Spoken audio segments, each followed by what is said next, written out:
Hello everyone, मेरा नाम है। अस्सलाम वालेकुम मेरा मिश्रा। आप सबका बहुत ज्यादा वेलकम है हमारे चैनल पे। एक बार फिर से सबसे पहले चैनल को सब्सक्राइब, लाइक, शेयर जरूर कर देना।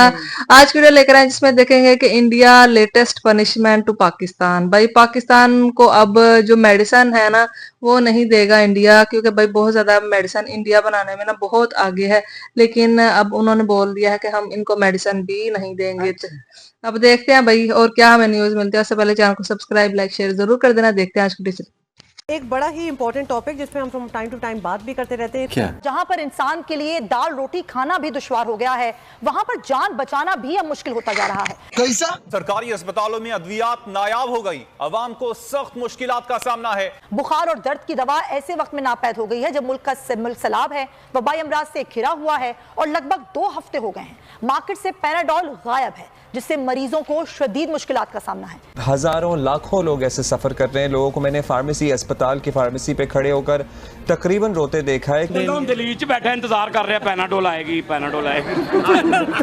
पैराडोल नहीं होती मेडिसिन भी तो अब लोगों की समझे कि लोगों की पहुंच से दूर होती चली जा रही है, इसलिए कि मेडिकल अगर देखा जाए या हेल्थ सेक्टर देखा जाए तो वहां पर भी महंगाई बहुत ज्यादा बढ़ती हुई हमें दिखाई दे रही है।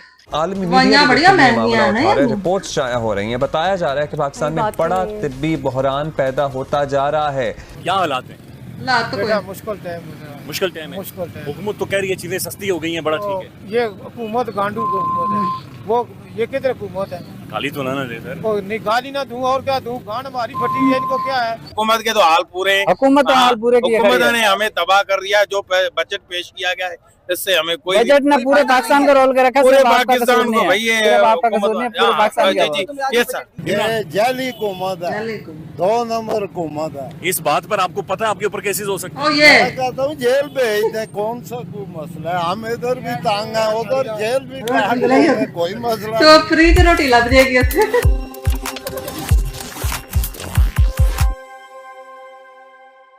नमस्कार दोस्तों, स्वागत है आपका हमारे चैनल पर। आज हम बात करेंगे भारत और पाकिस्तान के बीच बढ़ते तनाव के कारण पाकिस्तान में पैदा हुई दवा और पानी की गंभीर कमी पर। सोचिए कैसे एक देश जहां अस्पतालों में दवाइयां खत्म हो रही हैं और किसान पानी के लिए तरस रहे हैं। इस वीडियो में जानेंगे कि कैसे भारत की नई पाबंदियों ने पाकिस्तान की सेहत और खेती दोनों को जबरदस्त तरीके से प्रभावित किया है। तो चलिए शुरू करते हैं।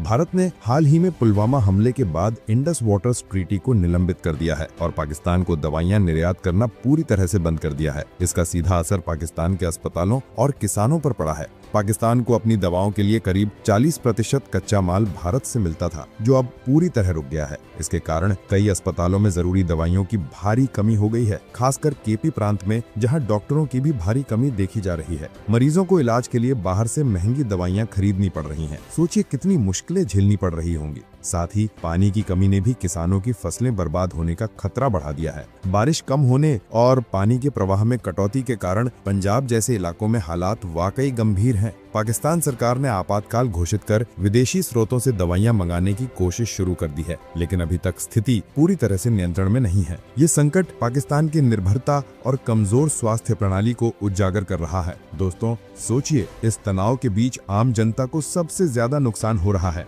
अगर आपको ये वीडियो जानकारी पूर्ण लगा हो तो लाइक और शेयर जरूर करें और हमारे चैनल को सब्सक्राइब करना ना भूलें। जल्दी मिलते हैं अगले वीडियो में, तब तक खुश रहिए और सच की तलाश में बने रहिए। धन्यवाद। तो ये बात जो है ना, ये बड़ी दुनिया में अब जरा बात हो रही है इस पे कि पाकिस्तान में जो मेडिसिन शॉर्टेज हुई है, इस पे बहुत से फॉरेन पब्लिकेशंस जो है इस बात को उठा रहे हैं। लेकिन अब तो इसकी बातकश आलमी मीडिया पर भी सुनाई दे रही है और मार्केट से ब्लड प्रेशर, शुगर और इमराज कल्ब समेत जान बचाने वाली अद्वियात गायब हो गई हैं। पाकिस्तान में महंगाई एक बार फिर बढ़ती हुई दिखाई दे रही है। चाहे वो नमक हो, चाहे वो आटा दाल चावल हो, चाहे वो किसी भी चीज का नाम लीजिए, तो वो जी महंगी से महंगी होती चली जा रही है और गवर्नमेंट इस तरफ कुछ नहीं कर पा रही। हाँ, गवर्नमेंट भाषण दे रही है, जो गवर्नमेंट का काम है भाषण देना, लेकिन आम आदमी की जिंदगी जो है अब वो मुश्किल से मुश्किल होती चली जा रही है। चीनी की प्राइस भी बढ़ चुकी है, आटे की और चावल, दालें, सब्जी, हर चीज की प्राइस जो है अब वो बढ़ती चली जा रही है और गवर्नमेंट इस तरफ को नहीं देख रही है या देखना नहीं चाहती है या शायद कुछ कर नहीं सकती है।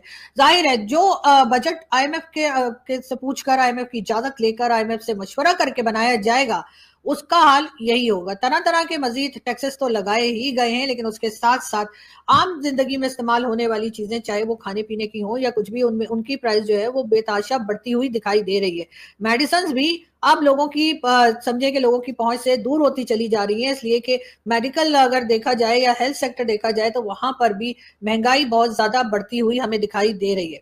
आम पब्लिक जो है जी वो शोर तो मचा रही है, लेकिन उनके शोर मचाने से जो गवर्नमेंट है उसको कोई फर्क पड़ने वाला है नहीं। एक बार फिर लोगों को जाहिर है कि मौसम भी चेंज हुआ है और लोग पंखे या एसी ये सब चीजें भी इस्तेमाल कर रहे हैं, एयर कूलर और क्या कुछ, उसकी वजह से भी लोगों के जो बिजली के बिल हैं वो भी खौफनाक तरीके से बढ़ते चले जा रहे हैं।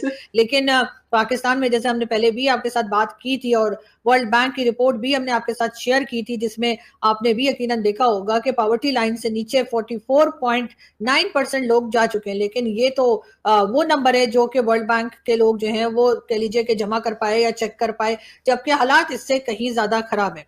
जो मिडिल क्लास है वो तकरीबन खत्म होती चली जा रही है और अब या तो अपर क्लास रह गई है या फिर समझे कि उसके नीचे बाद जो है वो एक लोअर क्लास या वो लोग जिनकी आमदनी बहुत कम है और जिनके अपने खर्चे जो हैं, जो कि कोई ऐसा नहीं है कि वो लोग बड़ी कोई अय्याशी कर रहे हैं, बड़े कोई ट्रिप पे जा रहे हैं या बहुत कुछ कर रहे हैं, लेकिन जो बेसिक नीड्स किसी इंसान की होती है वो पूरी करनी मुश्किल हो रही है। अगर कोई 2-3 लोगों का भी घर हो या कोई 4-5 लोगों का हो या कम लोग भी अगर हो, तब भी लोगों का गुजारा जो है वो मुश्किल से मुश्किल तर होता जा रहा है। लोगों के अंदर फ्रस्ट्रेशन बढ़ती चली जा रही है और वो फ्रस्ट्रेशन आपको सोशल मीडिया पर भी साफ दिखाई देती है। ये चीजें भी एक तरफ चलती चली जा रही हैं, लेकिन पाकिस्तान का जो आम सिविलियन है या समझिए आम सिटीजन है, वो बेचारा इस मुश्किल में है कि वो अपने घर के यूटिलिटी बिल्स कैसे पे करे, वो अपने बच्चों को तालीम कैसे दे और उसके बाद वो किस तरह से पूरा मंथ निकाल दे कि अगले महीने की सैलरी आने तक उसका हाल क्या हो जाता है। बेकारियों की तादाद बढ़ती चली जा रही है। बहुत से तो खैर रोड के ऊपर आपको दिखाई देते हैं। उसकी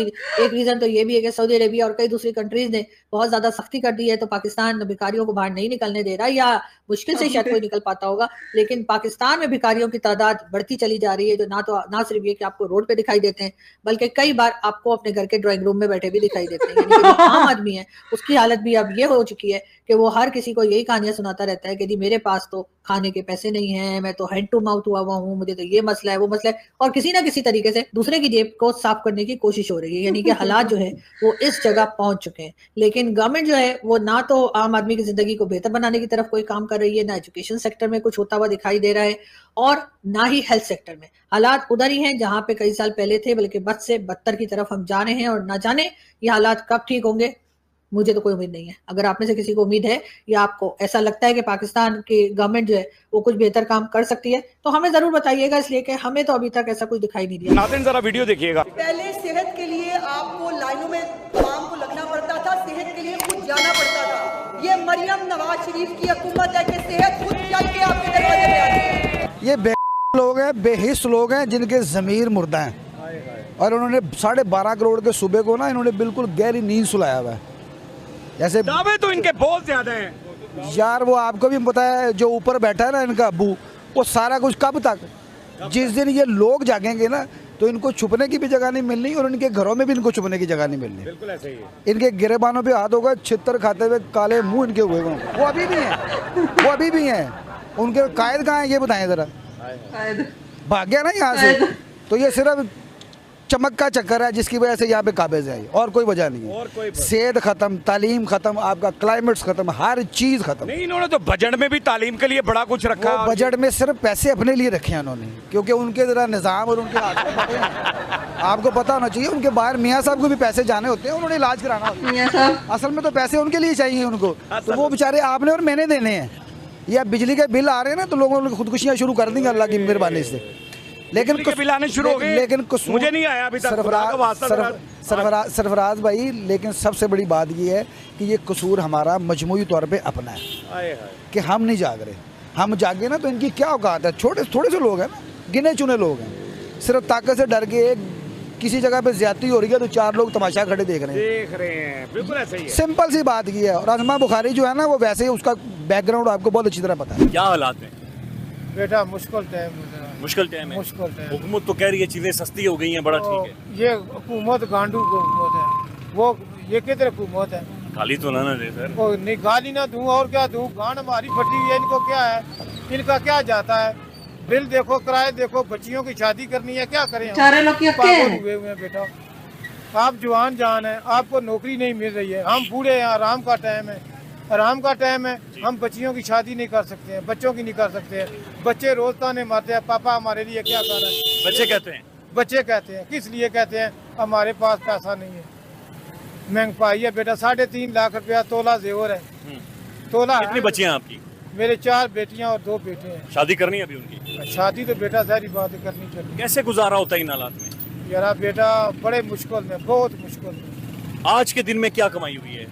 बेटा मैं सच बताऊं ना, रात को 1:30 बजे निकला हूँ, अभी तक वो 300 रुपया कमाया। 300 रुपया मैं क्या करूँ? अभी जी शाम के 6 बज रहे हैं, रात 1:30 बजे के? रात 1:30 ये तो बिल्कुल खत्म हो गया है मार्केट में सब। ये बेटा सब कुछ खत्म हो गया, बड़ा मुश्किल। घर जाते नहीं है शर्मिंदगी से, राज के रोटी नहीं खाते हैं। हाँ। रोटी तो अल्लाह ने वादा किया हुआ है ना, उसने देनी है। हाँ। बाकी समझ लो कि शुगर का मरीज हूँ। अभी एक बंदे ने बोतल उठाई हुई थी, मैंने बड़ा दिल कर रहा था बोतल पीने का, लेकिन पैसे नहीं है, क्या करे? बोतल पीने के पैसे नहीं है, अगर पैसे लगा दे शाम को फिर घर क्या लेकर जाएंगे आज? बेटा क्या है, बच्चों की हाँ बदवा है और क्या है बेटा, हाँ बदवा है और क्या है। ठीक है, तो घर किस वक्त जाएंगे? अभी तो काफी लेट हो गया है। वो बेटा घर क्या जाएंगे, आप क्या कहते हैं? हम घर जा सकते हैं तो कभी तो जाना है, ज़ाहिर है रात 1:30। मेरा बेटा घर के लिए पैसे होंगे तो जाएंगे ना। मैं आपको ना एक शेर में एक बात कह देता हूँ। वो किसी ने कहा था, तुझे क्या बताऊँ मेरे हमनशी, मेरे गम का किस्सा तवील है, मेरे घर की लुट गई आबरू, हुआ जब से गैर दखील है। इस घर की आबरू लुट गई है यार, पता नहीं कौन गैर यहाँ पे आके बस हिम्मत नहीं है यार, लग पे बेचारा परेशान कर गए। आपको रोने को दिल कर रहा है? कारोबार है ही नहीं है अभी। लोगों के चेहरों पर खुशी आई है? वो खुशी ये जंग की वजह से आई है, हम जंग जीत गए हैं, बस यही इशू लेके फिर रहे हैं सब। वो कसम से बेचारे हमें लोग कितनी मेहनत करते हैं, और पैसे कमाना इस कंट्री में बहुत ही ज्यादा मुश्किल है। वो बेचारा रात के 1:30 बजे का निकला हुआ है और शाम के 6 बज गए और अभी तक 300 रुपया हमें कमाया है। हाँ, वो बाइक क्या नहीं जो लोग चलाते लाहौर में, हाँ वैसे 300 रुपया कह रहा है कि मैंने सिर्फ अभी तक कमाया। तो आप सोचें बेचारे लोग क्या करें, खुदकुशी ना करें तो फिर क्या करें? जिनके इतने बच्चे हैं, शादियां उन्होंने करनी है, खाना तक नहीं पूरा हो रहा तो शादी कहाँ से करनी है उन बेचारे लोगों ने? यार बड़े मजबूर बेबस लोग हैं, और ऊपर से इतने इतने हजारों बिल भेज देते हैं कि आपकी सोच है। मतलब कोई किसी ने कूलर चलाया हुआ ना घर में तो उनको 20-20 हजार रुपया बिल आ रहा है। मतलब बात है करने वाली कि किसी ने एक पंखा चलाया हुआ है, पंखा भी ना चलाओ वो चाहते हैं, इतना बिल भेज देते हैं। जिसकी आमदनी ही 30 हजार है वो बंदा क्या करेगा?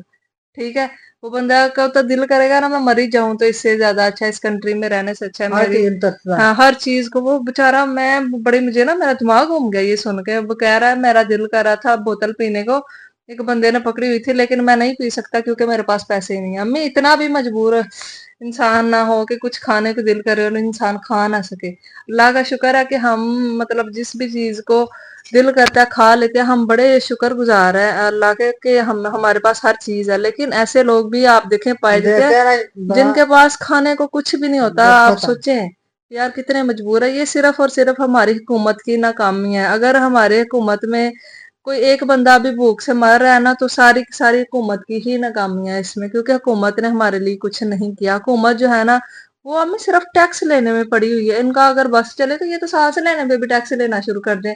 तो भाई तुम इस कंट्री में सांस ले रहे हो तो उस पर भी हमें टैक्स दो। तो ये नहीं सोचते कि हम गरीबों का कुछ गरीबों को ना टैक्स लें, नहीं ना, इनको चाहिए जो गरीब है जो नहीं कर सकता उसको हर महीने राशन दे, ताकि वो बेचारा इससे हाथ होता ना मरे, भूख से तो ना वो मरे। उनको बिजली का जो बिल है वो माफ कर देना चाहिए कि वो आपको 100-200 यूनिट बिल्कुल फ्री दिए जाएंगे। तो इस तरह से लोगों की हेल्प हो सकती है। लेकिन ये हुकूमत लूटने वाली है, सिर्फ लूट लूट के बस हमारा खून जो है वो निचोड़ खून निचोड़ के इन्होंने पता नहीं हमसे क्या लेना। ऊपर से मेडिसिन, मैं कह रही हूँ लोगों के पास रोटी खाने के पैसे नहीं है तो मेडिसिन लोगों ने कहाँ से लेनी है? अम्मी आप बताएं आपकी मेडिसिन कितने की आती है एक महीने की? 10,000 रुपए की तो आती है ना तकरीबन। अम्मी मेरी शुगर की मरीज है दिल के मरीज हैं, उन्होंने इंसुलिन लगानी होती है, ऊपर से उन्होंने मेडिसिन खानी होती है, तकरीबन 10 से 15 तकरीबन 15-20 हजार रुपया इनका दवाइयों का खर्चा। आप सोचें एक बंदा को बीमारी इस कंट्री में लग जाए तो वो भी कहते हैं कि एक गुनाह ही है कि उसको बीमारी लग जाए तो वो इलाज ना करवा सके, तो वो हमें वो कैसे वास्ता कर लेना है, वो मर गया, बीमारी से ही मर गया। क्योंकि ये तो हुकूमत को चाहिए कि मेडिसिन जो है वो हॉस्पिटल्स में फ्री मिलनी चाहिए ऐसे मरीजों को, ताकि वो कम से कम इस रिहा हो सके इस चीज से। लेकिन नहीं यार, कोई भी चीज फ्री नहीं है, हर चीज पे पैसे, हर चीज पे पैसे है। कोई भी चीज है ना, मतलब अब लोगों ने सोलर, कुछ लोगों ने लगाए हुए घर पे, अब कह रहे हैं कि हमने उस पे भी टैक्स लेना है लोगों से। मतलब कि जो सूरज की बिजली है ना, वो भी नहीं लोग अब हमें फ्री में ले सकते, उसके लिए भी इनको टैक्स वही ना, यही तो चीज है। तो आप बताइएगा आपके कंट्री में क्या हालात चल रहे हैं। हमारे कंट्री के हालात तो आप सबने देख ही लिए हैं। वीडियो कैसी लगी बताना, फिर मिलता है एक और वीडियो। Thank you.